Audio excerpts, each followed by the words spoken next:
tell you, I don't know, where are the Nevi'im today?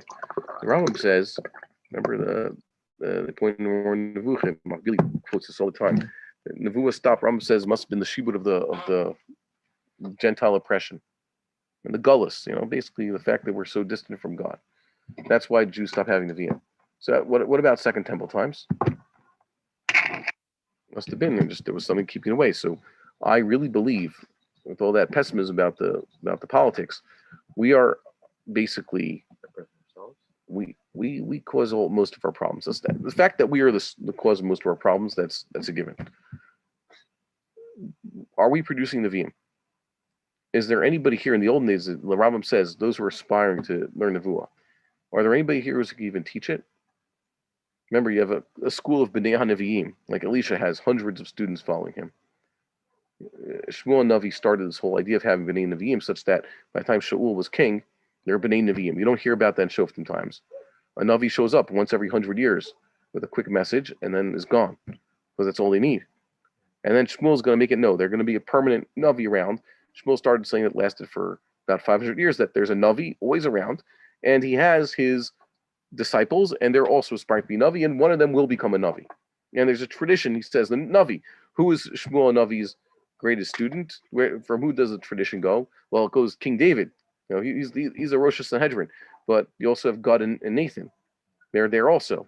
They learn from Shmuel, it says. And then you have next generation, you have Achila, Shiloni, and other prophets are around. And it goes through Eliyahu Navi, and Eliyahu Navi has Elisha with him all the time. Elisha apparently had other Nevi'im. Yonah ben Amittai is mentioned explicitly by name. So you have this tradition, but it's always Navi to Navi. Who's going to start it? Who's training Nevi'im nowadays? Is there any school like this where they could potentially yeshiva for these types of people? I don't know. I think some places where I think they're trying, like they're into music and all that, they're too wishy-washy. They're not studying enough halacha. Well,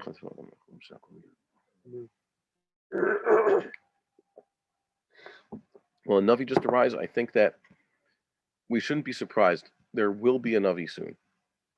And basically we have people who are just shy of being Nevi'im.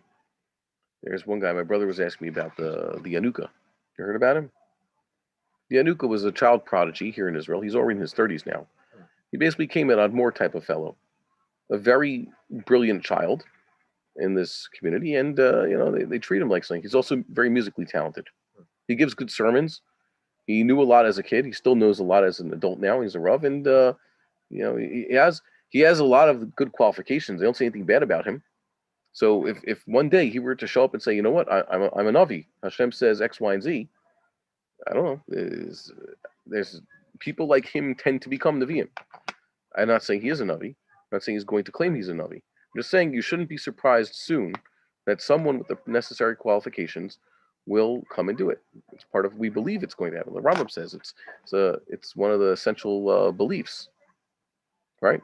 He says it in the Anyam, like in the Ikarim, which might not be halacha. That's in Parashah Mishnayos, and he says in Yesodei Torah, he says one of the Yesodos is that God has been Abed Bnei Ha'adam.